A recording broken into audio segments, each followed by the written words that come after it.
This is Jennifer Gonzalez welcoming you to episode 145 of the Cult of Pedagogy podcast. In this episode, you're going to learn about a more efficient, more effective way to give feedback to students. It's called flash feedback.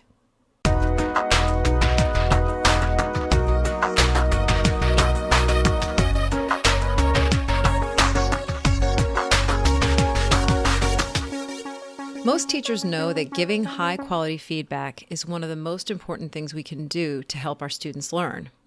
But knowing what's good for them and actually delivering it are two different things. The fact is, few teachers have class sizes small enough to allow for the kind of feedback that would really be optimal.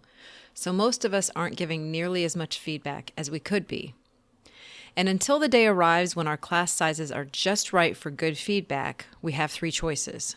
One, we can run ourselves ragged trying to give as much individual feedback as possible, sacrificing a whole bunch of other personal and professional activities to make it happen.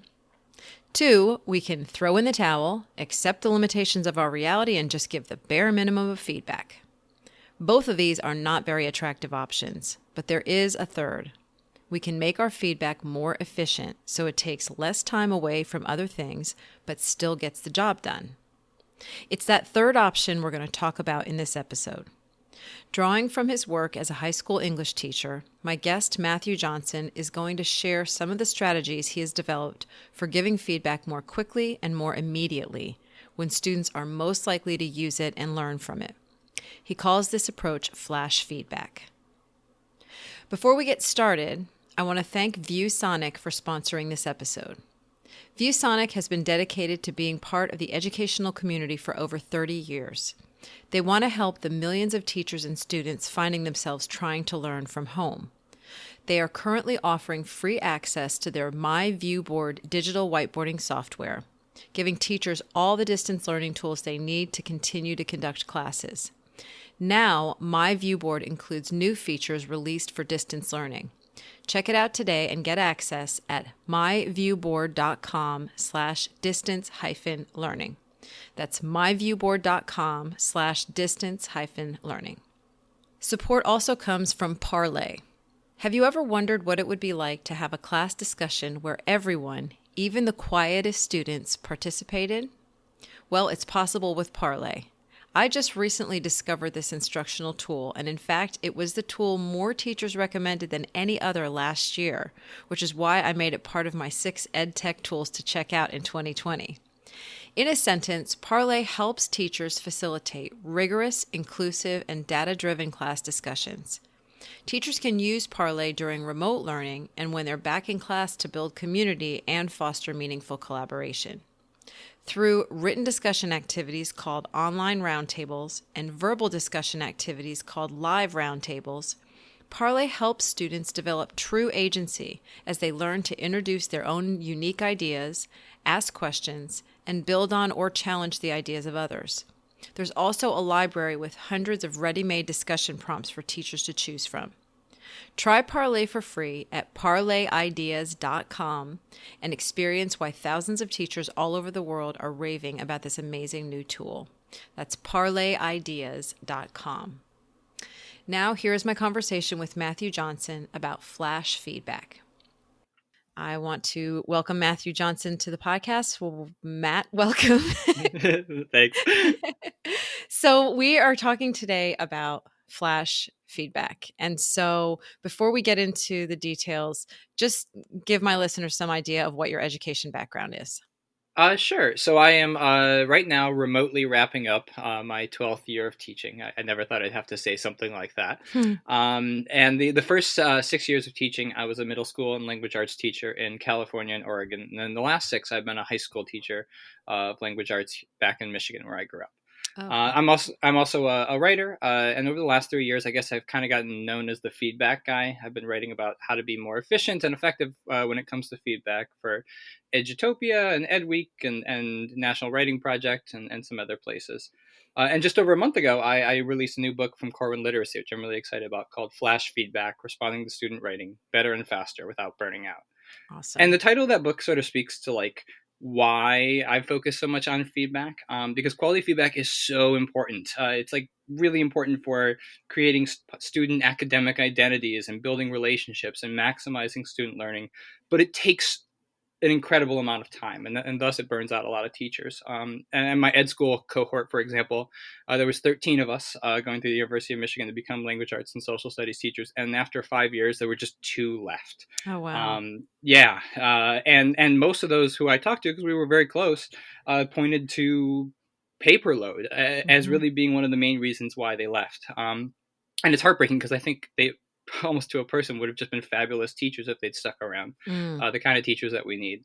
And I myself was also on the edge for years. I mean, I felt like I would just pour all of this time and my weekends and my nights into feedback, and student papers and what I was doing, and then I just felt like my students never really grew the way I wanted them to. Mm. Hmm. Yeah, and so about a decade ago, on a whim, I made my master's thesis about feedback. I was like, I think that feedback is the biggest thing, and I've been hooked ever since on trying to find ways to sort of make feedback a smaller part of of a teacher's life and nights and weekends, and a bigger, more positive and impactful part of a student education.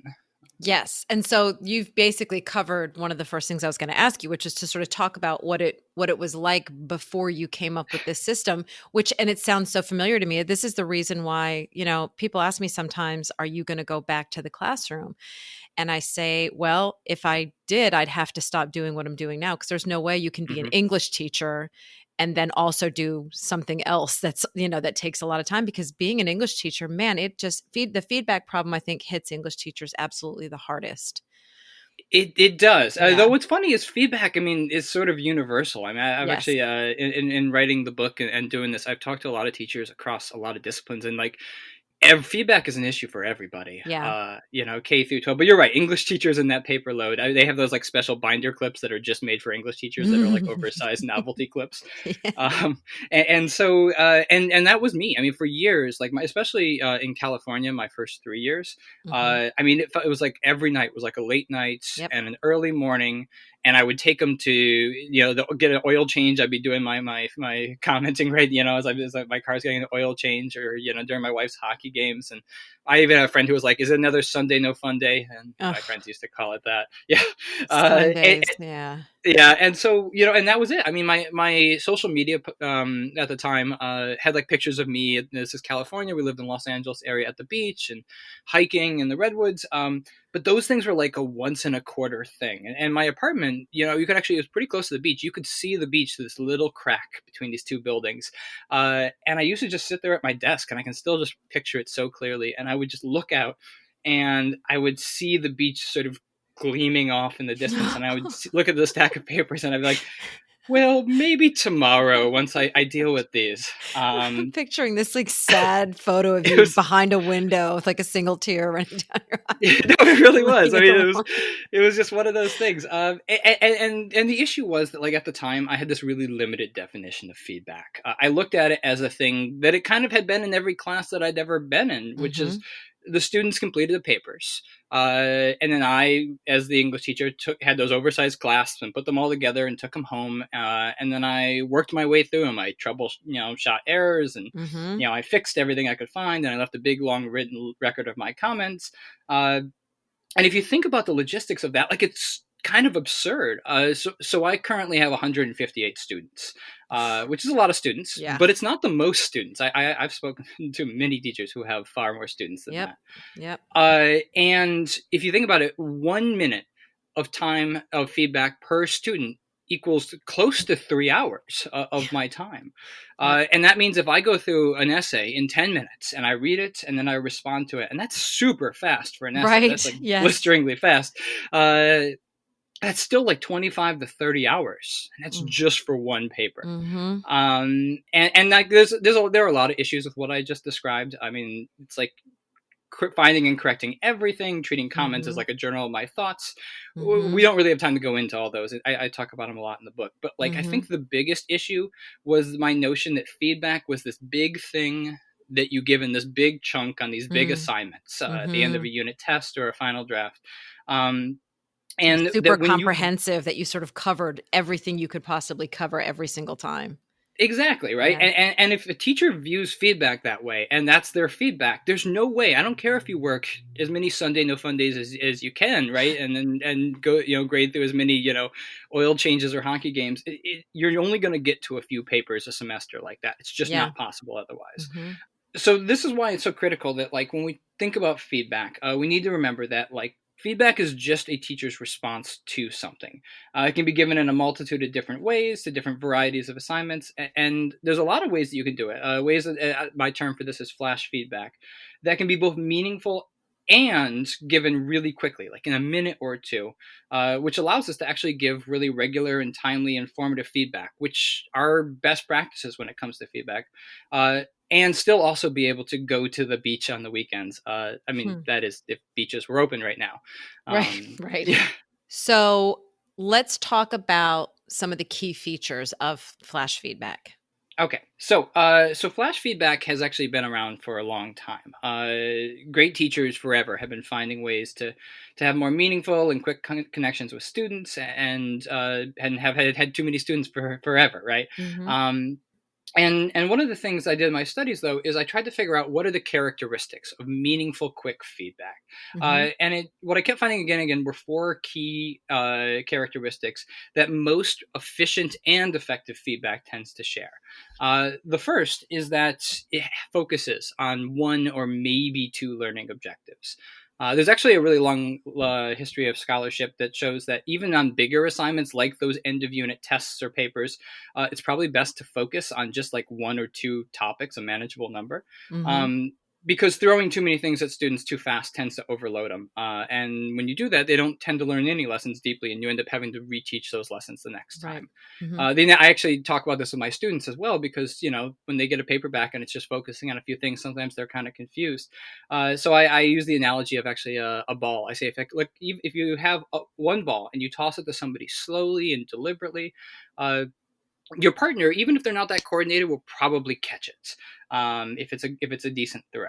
Yeah. But if you have 20 balls and you throw them all at one time, they're probably just going to duck and not catch any of them. Yes. And sometimes I even demonstrate that in class, which is a lot of fun. I'll bring in a big stack of tennis ball or pile of tennis balls, and students get a good laugh from that. But it's true that focusing on just a few things is often the best practice for something small or large. But when it comes to flash feedback, having a singular focus or maybe two things you focus on is really key. So that's the first. Hmm.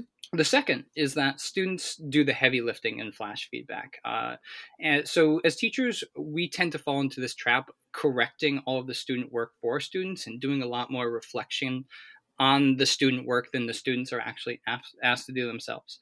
And just a few weeks ago, there's two famed English language arts teachers, Kelly Gallagher and Penny Kittle, wrote an article called "The Curse of Helicopter Teaching," and they said it really well, where they basically said like helicopter teaching is where we jump in and we do something for students because we are afraid that they won't be able to do it themselves. We sort of clear out the path for them.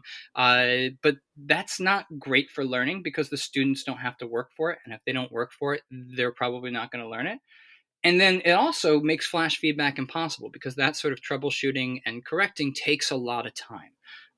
So for flash feedback, the students have to be the ones who are finding answers and who are looking for patterns and who are kind of thinking about their approach, with the teacher playing the role of the guide who's kind of well off to the side, who's helping them through this and helping them to structure that journey. The third is that flash feedback utilizes systems and technology.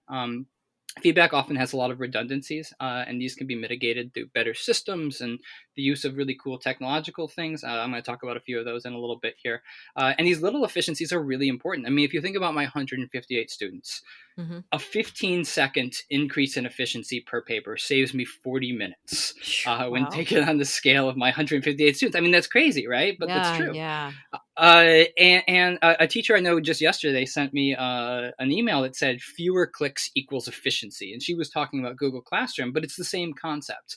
If we can cut our clicks or not type the same thing over and over, those little savings add up to huge chunks of time in the long run. Right, right. Especially with that class load. Yeah. Exactly, right? And Yeah. then lastly, you have to have some sort of spillover plan, because there's always going to be some specific student needs that won't fit into whatever system or structure you have.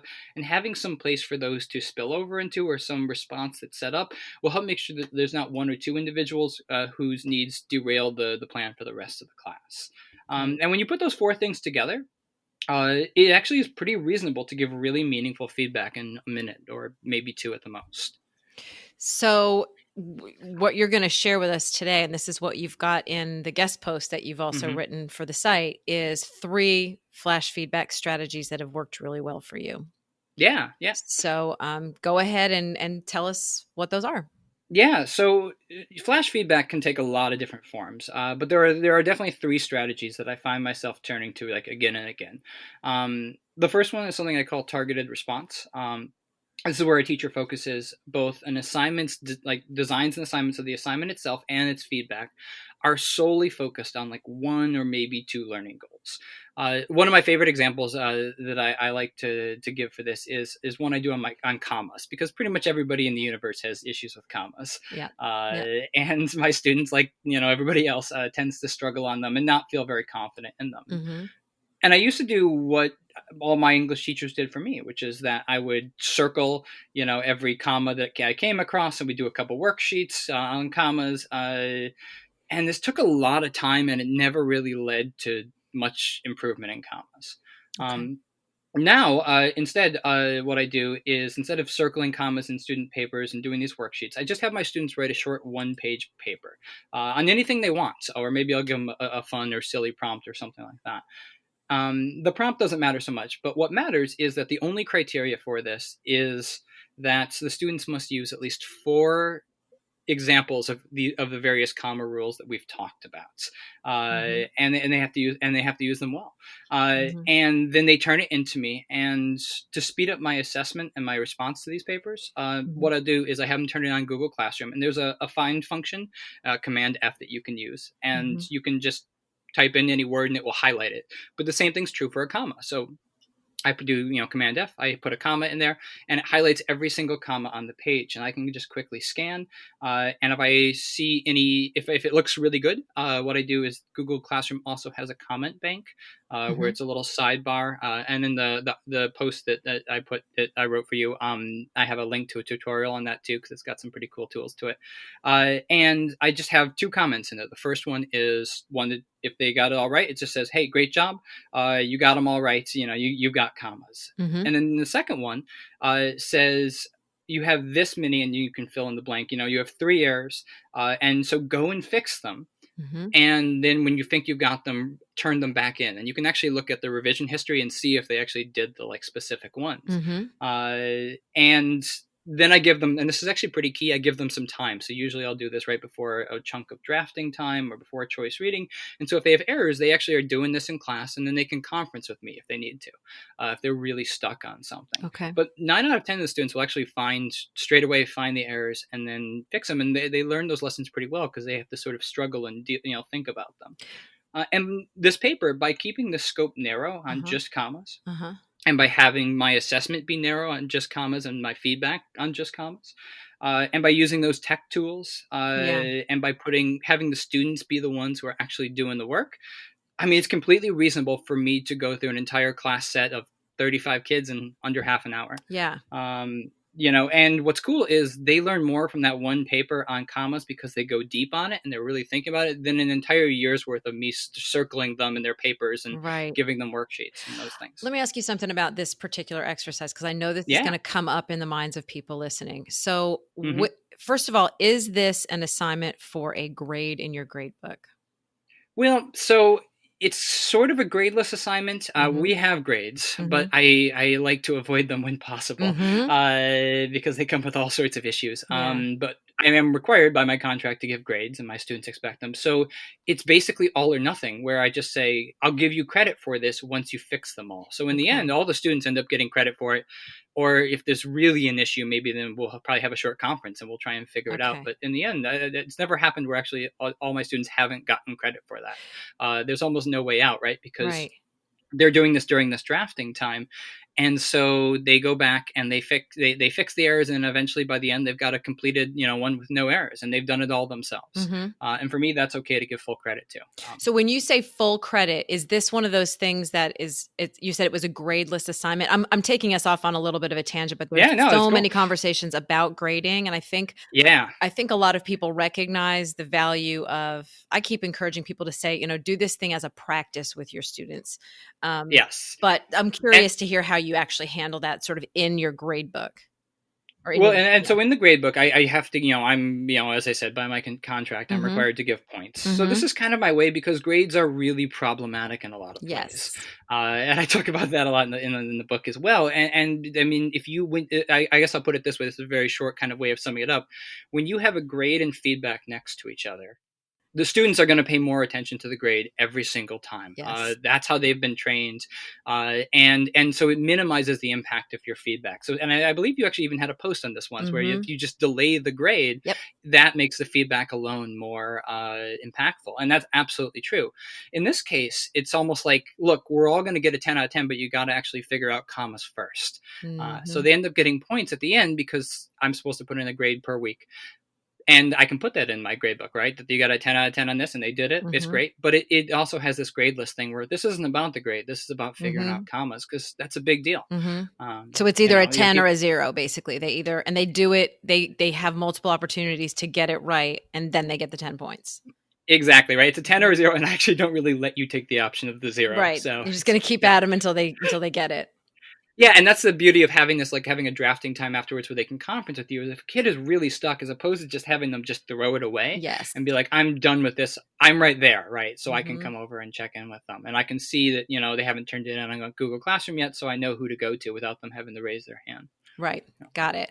Okay. Yes. Thank you for going down that road with me. No, it's a super important road. I mean, feedback. A lot of people make the mistake of actually saying that, like, I'm going to go grade papers when they're actually talking about feedback. Yeah. Feedback and grades are distinctly different things, but they're related, and the interplay between them is really important to think about when you're talking about giving effective feedback. And sometimes I feel like when we throw ideas out there in the education world, we take it to about 90%, and people are like, okay, I love this idea, and then they think, I don't know how to actually do this. Like, how do I actually make it work in my system? So that was targeted response. That was the first of the 3. Yeah, and targeted response is probably the most common. I mean, I use it all the time. I love it. I think that it allows me to just, have these just super regular moments of feedback where I'm connecting with students and a lot of them are in class. And so we're multiple times a week I'm having real actual interaction. So I love that one. Yeah. A related one is one called micro conferences. And I love this one too. And the idea is that conferences are an awesome pedagogical tool. They're one of the most celebrated, and for good reason, right? It's a one-on-one moment in schools that are rarely one-on-one, where you can connect with students and give them individual feedback and fix misconceptions and, hear them, give them an opportunity to be heard. The problem is they also take a lot of time, and the logistics, like feedback, are pretty, absurd as well. So my classes meet for 210 minutes a week, and I have 32 students. If I do a 5-minute conference, which is not long, with each student, that's almost a week of class time right there. Yeah. Which, and those realities limit the number of larger conferences I can do with everything else that I need to cover. And so that's where the micro conference enters. And a micro conference, like targeted response, is a conference that's done in 1 or 2 minutes at a maximum, by, again, having a smaller scope and being super carefully structured. And an example I really like to give for this one is one I do on paraphrasing, which is another one of these things like commas that's really hard for students and really important. Okay. And the way it works is the whole class will be working on a research paper. And I like to do this when they're in the progress of their own papers. And maybe they've got a draft written already. We look at like a mentor text. So somebody who did a really good job of paraphrasing, and maybe somebody who didn't do such a good job of paraphrasing. And we talk about these mentor texts first. And then the students pull up their own papers and they look at them. And I have them just pick a page where they have a fair amount of paraphrasing, and then they rate their paraphrasing on that page from 1 to 10, based on the things that we just read and what we just did. And then they have to write at least 4 sentences justifying that rating. And this is usually done on a drafting day. And then, so once they've written they've given themselves the rating and they've justified it with their sentences, they raise their hands, and I sort of go in the order that the hands pop up. And as they're waiting, they just continue with working on their draft. And when I come over, what I say is I just start by saying, hey, like, what did you notice? What rating did you give? Why did you give that? Can you point me to it? And very quickly, students, because they've been thinking about this already, can dive in at this pretty deep level. And because they've already sort of figured out which sections are the key sections, they can point me right to it, so I don't have to go hunting and pecking through their paper. And then together we sort of talk about paths forward, and we analyze what they have there, we think about it, and I answer any questions. And what's cool is by having this structure and this focus, we can have a really deep, meaningful conversation about an important skill, again, in like a minute. Yeah. Which means I can actually do this in one class, Right. and get every student, usually with some time to spare. And that's again because they've laid the groundwork, they've paraphrased, they figured out what the paraphrasing, like where their moments are that are troublesome and where the ones that are really good, and they can point me right to those things, and we can just, and then they lead, and we can just do some incredible work in just about a minute. Yeah. Okay, so yeah. this leads me to ask Mhm. about the concept of spillover, because I'm picturing Yeah. myself doing this. Yes. And I'm imagining myself getting to certain students where I look at what they have and I think, oh, we have kind of a lot more work to do than a minute's going to actually cover. So would this be one of the strategies where spillover is really important? Spillover is essential, and yeah, I'm glad you mentioned that. In micro conferences, spillover, having a spillover plan is absolutely essential. Okay. And generally, what I do, with the spillover plan is because I can do this with time to spare. I have those students who are like, really just kind of like stuck in the weeds, and they can kind of see all the other students around the room who are starting to raise their hand and look nervously and apprehensively after them. And I say to them, something along the lines of like, this is, like, your questions are awesome. This is really important. I got to make sure that I hit everybody here today. But all the time, once we're done with that you need is available for you. And in the meantime, and then you give them a very specific task to do right then, so they're not just sort of sitting there and waiting. Yeah. And usually I'll like look at like a specific line that needs work, and I'll say, hey, like, notice how you use the same words as the original source, the exact same wording. Just try and work on wording right now, and you give them something like that's tangible that they can do right now. But then you just make it very clear to them, I'm coming back for you. That what your worries and your struggles are important to me. They're meaningful, and so I'm coming back, and we're going to get through this with as much time as you need. Okay. But it also means that I can get to all those other students, while also validating that they have some questions that need to be answered. Okay. So do you get back to them that class period, or does it happen some other time? Yeah, usually I actually build in about 10 to 15 minutes at the end of any micro conferencing. We have block schedules, which makes it a little easier, but I tend to always over budget that time for those few students, because there's always going to be those few students. And oftentimes they have these really awesome, beautiful questions that are really important, things that make me think and maybe revise my lesson for the next time. Yeah. Do you ever have them work together if you're really running out of time? Do you ever have one student go over and say, can you go and look at Jessica's paper? She did a really good job with this. I don't know if that's, It depends on the time of the year. So I do a ton of peer work on papers. I don't like to call it peer editing, because it's not editing. Right. It's peer response. Oh, that used to drive me crazy. But I also but I very carefully train them. I actually train them sort of like a writing center. So if we haven't done proper training, it's pretty rare that I'll have another student go do it. Okay. If we're like into the second quarter or beyond and they've been trained up and they know it, absolutely, right? Like that's a perfect moment to get them together. Okay. And sometimes I'll even have kind of things where like they'll like micro conference with each other, and then they'll have a macro conference with me in groups after that. Once you train them in peer response, then that gets even more fun with this kind of stuff. Okay. I'm guessing macro conferencing is something you talk about in the book. Yeah. Okay. I mean, there's a difference between like larger and smaller kinds. So that would be like a conference where you have more kids. Okay. Awesome. Okay. So what is the third strategy? So the third one is the one that I'm most excited about, because it's this cool educational concept that nobody seems to know about. I'm curious, have you heard of it before? No, I saw it and I was like, what? No, I had not ever heard of it. It's fascinating. No one has ever heard of this, and I don't understand why, because it's awesome. And so the idea is that it's a practice that came out of Stanford and University of Virginia, were sort of two of the leading people about 5 years ago.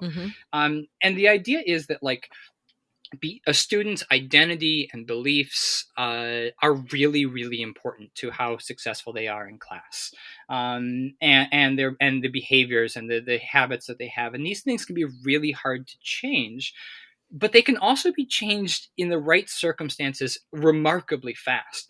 And what you do is you figure out the exact moment in these cycles that we get into that fuels and perpetuates this. So if a student feels like I'm not a good writer, you find the exact moment where that is actually perpetuating that. And then the teacher, it's called a wise intervention, because you intervene in this wise way at the exact right moment to disrupt that. And the second you disrupt these cycles at just the right moment, it can have like a really remarkable impact. Probably the most famous study of this, and I know this is in it's in like Angela Duckworth's book Grit, and it's in Paul Tufts' Helping Children Succeed. It's a somewhat well-known anecdote, but there was a study in Massachusetts where they got a bunch of middle school students and they had their teacher do their papers exactly the way they'd always been done in terms of feedback. They didn't train the teachers to do anything different. And then they got half the papers and they put a sticky note in the teacher's handwriting that said, I'm giving you these comments because I have high expectations and I know you can reach them. And the other half got a neutral one, something like, I'm giving you these comments because so you can have feedback. Okay. And what they found is that the group that had the high expectation sticky notes did double the amount of revision. So it doubled the amount of revision that students did. Wow. Just from that one note. That's a couple seconds, right, of time. But you've doubled the amount of learning that's going on. And the reason that they hypothesized that these students felt, a lot of them might have felt like their teachers didn't really believe in them. These are middle school students. They might have felt like their teachers didn't believe in them. And when they got their work back was sort of the moment that was perpetuating that. When they saw the red pen or the low grade was the moment where they felt that teacher disappointment the most acutely, and the lack of belief. And so when they were getting ready for that, and then they saw this note that says, I believe in you, you got this, it was enough to displace those old feelings and that displace their old behaviors and open the door up for an entirely new suite of behaviors from them. Which is a really amazing idea. And there's actually a whole bunch of these things, and some of them have some ridiculous results. And so I use a lot of these in my classroom. The one I use the most often with feedback, that sort of fits flash feedback, it comes from there's a writer named Daniel Coyle who wrote the Culture Code. He wrote Talent Code and a few other things. But he had a study out of Harvard that found that when people were on a subway platform in New York City asking to borrow a stranger's phone, the stranger was 422% more likely to let the stranger borrow the phone when the person asking simply said, oh, I'm so sorry about the rain. Can I borrow your phone? As opposed to, can I borrow your phone? And the reason that they gave, 422%, but it's a rather sort of like bland comment. Yeah. And the reason was that just that simple comment about the weather shifted sort of what was going on to being a relationship. And that changes nearly everything about how the brain responds to something. So this is somebody you're kind of in a small relationship with who you're going to borrow your phone, not some random person who you should be wary of. And I found that doing this in feedback, taking a few seconds to sort of think back on that thing that student said in class, or that thing that you know about them, or an aspiration they shared, and finding a way to work that in really quickly. Just in a few seconds at some point in the paper, can do an awful lot for shifting how students, and like especially the students who are really worried about like their teacher or their writing or their work, respond to it. It's kind of this cool little hack that makes a remarkable impact on how students respond, and it only takes a few seconds. Yeah, which is so really cool. What would be an example of something that you would write on a student's paper that you feel, maybe even something you've done in the past where you felt like it made a difference? Yeah, no, there's one recently. So, right now in this period of emergency remote learning that we're doing, it's been hard to get a lot of kids to engage across the country. And I have a student who for most this year has been pretty unengaged. But early on, I was in this period before our district figured out what we were going to do. I just exchanged letters with my students. So I had them write me letters, and I wrote letters back to them, kind of short letters on my part, but kind of these mini letters. But one student told me that his sister was in New York, and that she was a single mom, and she had a 7-year-old kid, and he was just worried about her being in this city that was falling apart by herself in this apartment with this little kid. And so he kind of very begrudgingly turned in something once we started to move to forward instruction, which is what we're doing now. And my first thing was, hey, I've been thinking about your sister. and I hope that she's doing all right.